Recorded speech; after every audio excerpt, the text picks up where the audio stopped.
and welcome back to another episode of the Points of Articulation. My name's Dave, and today we're looking at the Star Wars Armada Hammerhead Corvettes expansion pack. Now, just like everything else from Star Wars Armada, this is brought to us by Fantasy Flight Games.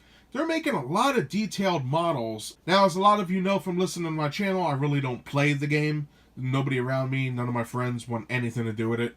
But the models are spot on, and I'm so glad they made these. Now, a little history on the Hammerhead Corvette. The original Hammerhead ships were first seen in Knights of the Old Republic, which was a great RPG. If you never played it, get it. They have it for the original Xbox, PC. If you can find it, grab it. Now, I was not alone in my love of these ships, because the head honcho that does Star Wars Rebels, the cartoon show, he was also a big fan, so he made them canon again. Now, these ships are not the same ships from Knights of the Old Republic at all. A lot of differences. But the cool thing is, here they are. It's an interpretation of it, and I like it a lot. Now, besides Star Wars Rebels, these were also in Rogue One, a Star Wars story. I'm not going to ruin it for you, but the scene is awesome when they're in there. So for this expansion pack, we don't get one ship, we get two smaller ships. And each one measures a little over 2 inches. So we do have a lot to cover today. We're going to look at the tokens, dials, the cards, put them on the stand, check the molds, look at the paint, compare them, and then we'll be done. So let's get moving.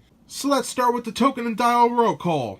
2 speed dials, 2 command dials, 8 command tokens, 6 defense tokens, and finally 6 ship ID tokens. Now, if you haven't noticed, a lot of this stuff is doubling up, because we have 2 different ships, even though they come together.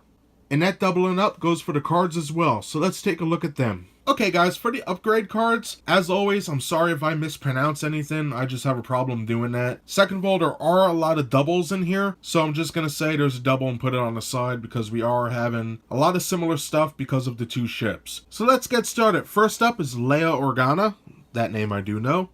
Hondo Anaka, he's from the Clone Wars and Rebels. Pretty cool.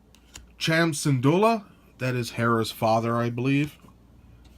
Borden Engineers, and there's a double of that. Quad Battery Turrets, and there's 2 of them as well. External Racks, also doubles. Task Force Antilles, and there are doubles of that as well. Task Force Organa. And finally, Garel's Honor.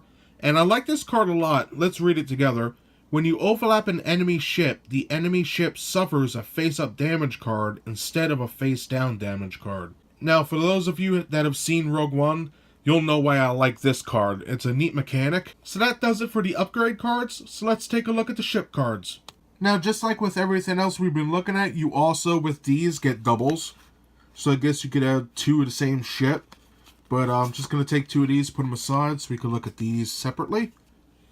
The first one up is the Hammerhead Torpedo Corvette. Really cool. Black anti-squadron die, 5 hull. 1 command, 1 squadron, 2 engineering. Black dice on the left and right, and in the front. No weaponry in the back. Some room for upgrades, 36 points, which is pretty good. So now let's take a look at the Hammerhead Scout Corvette. Blue anti-fighter die, 1 command, 1 squadron, 2 engineering, so that's pretty much the same.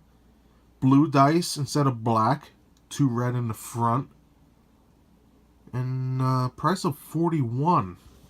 So if we put them together here, we can see there's not much difference between the 2. And you know, that's what I like about this game. Like I said, they are similar with minor differences, but it's those differences with the upgrades and your skill that make these deadly or just cannon fodder. So that's what I love about this game. It's all about customization and your attack plan.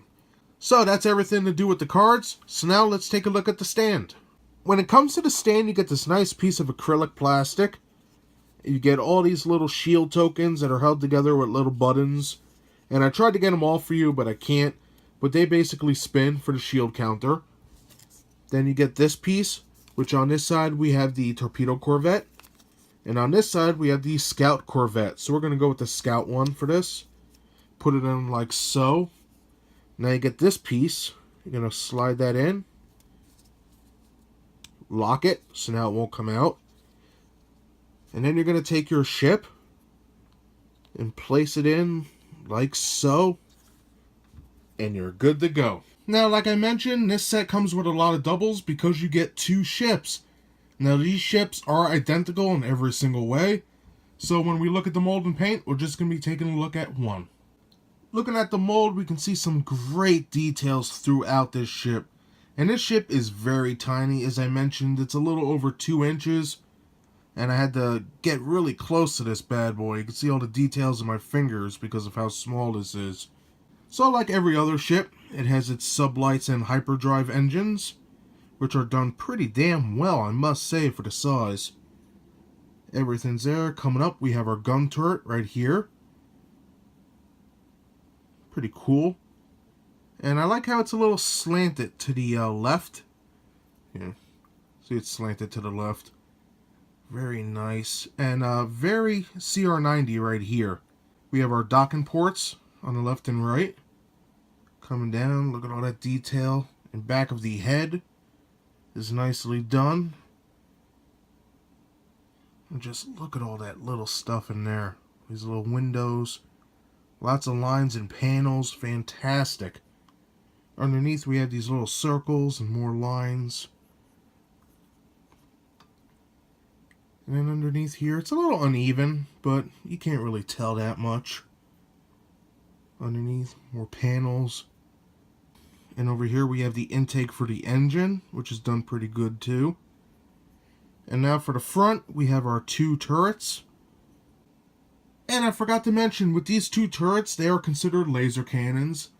And in the cannon, the ports where other ships would connect on the left and right can house extra weapons pods or other things. So that's pretty interesting, and I hope we get to see more of that. I believe in Rogue One, there was guns attached to these. And we have our bridge, which is recessed in there. Painted black. And just look at all that detail. Fantastic on this thing. And I can't wait to compare it to some other ships so you guys get a good idea of the size. But the detail's just magnificent on this. And the paint just adds to it. So speaking of the paint, let's look at that now. Now when it comes to the paint, there's only about 5 colors, but it's done very nice for the size of ship. The main color here, you can see, is a nice off-white light gray. And that goes from the engines to the front of the vessel, on top, on the sides and the bottom. Very nicely done. The second color is orange on the front of the vessel. Some lines going down. And then we have it on the engines themselves, as well as the docking ports. Very nice. The next color is yellow. We can see a stripe there. A stripe over here. And also the engines are painted yellow. And it's a nice effect. I do like that a lot. Very accurate. And speaking of the engines, we have black. All back here. A couple rings going down. Right here on the engine. The 2 guns. And also the window for the bridge is black. And the last color is the black wash, which aids in the mold so much. It fills in all these lines and all these little crevices and really makes the detail pop. Especially up here with the gun. You can see the 2 barrels, all this nice detail. Just amazing. Then here we have these little circle sections. Awesome. I think they really did a great job with this ship. So that does it for the mold and the paint. So let's compare this ship and then we'll be done for today. For comparison with the Hammerhead Corvette, which is right here, we have the Hot Wheels Resistance Bomber, which is an interesting ship. The rest are Armada. We have the CR90, Phoenix Home, and you all been asking for me to review this lately, the Imperial Star Destroyer. So looking at all these different sizes, we could really appreciate the amount of paint and detail on this small ship. The CR90 is a little longer than this bad boy, so we're talking very, very small. Let me see if I could turn it this way. Yeah, you can see it's a tiny bit longer, but this one has some height, so they're about equal probably in mass, toy-wise, but different in length. But all these ships, even the Hot Wheels, are very good. And that does it today for my review of the Star Wars Armada Hammerhead Corvettes expansion pack. Like I mentioned in the beginning of this review, I'm a huge fan of the Hammerhead ships, and I'm so glad they're back in canon, and they're back in force. They're in Rebels, they were in Rogue One, and if you haven't seen that film, watch it, because this is pinnacle in the Battle of Scarif. Just unbelievably awesome what it does. So anywho, a little recap, you get 2 ships in this set, not just one. They're a little over 2 inches. The mold and the paint is magnificent. You get tons of upgrade cards, ship cards, defensive tokens, and all that stuff, because you're getting enough material to run 2 different ships. So what are the pros and cons of this ship? Obviously, the pros are the mold, the paint, the accessories, the stand. Everything is amazing. The ships don't lean to one side or the other. Everything's dead on. Everything's painted correctly. There's no smears. Just fantastic, nice upgrades in those cards. And some extra tokens if you need them. For the cons, obviously, I'm going to say price. However, I do fully understand that the CR-90 and the Nebulon B frigate, when they were brand new, were $20 a pop, $19.99. So for 2 ships with the small base, that's $20.20. You know, do the math, it comes out to $40. So I guess that is acceptable from their viewpoint, but I just think it's very expensive for something so small. But if you're a fan like me, you gotta give in. But as always, I fully recommend to get it cheaper. Now, if you're looking to buy this ship, you could obviously go to Barnes & Nobles, check out Amazon or eBay. However, I found a new internet place called Miniature Marketplace, and I like it a lot. There was one set I could never get for this, and it was the Imperial Fighter Pack 1. And I went on there, and it was below $19, which is amazing, since on Amazon and different places it is sky high. So if you're looking for some ships, check them out. Shipping is a little high, but you know what, you're getting something way cheaper than anywhere else, so it all works out.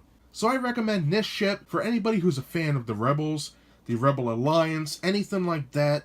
This thing is amazing. If you're a Rebel Alliance player for Armada, you should seriously look into these, because if you buy multiple packs, you could run maybe 10 different ships, or 6 or something like that. And together, they're strong. Like, you could swarm somebody with these. Again, it's all how you play. The choice is up to you. And that's basically everything I have to say about this ship today. Thank you very much for joining me. I hope you enjoyed my review. If you did, hit that like button. And if you would like to see new reviews every Thursday, subscribe. Again, thanks for watching, and I'll see y'all next time. Bye, everybody.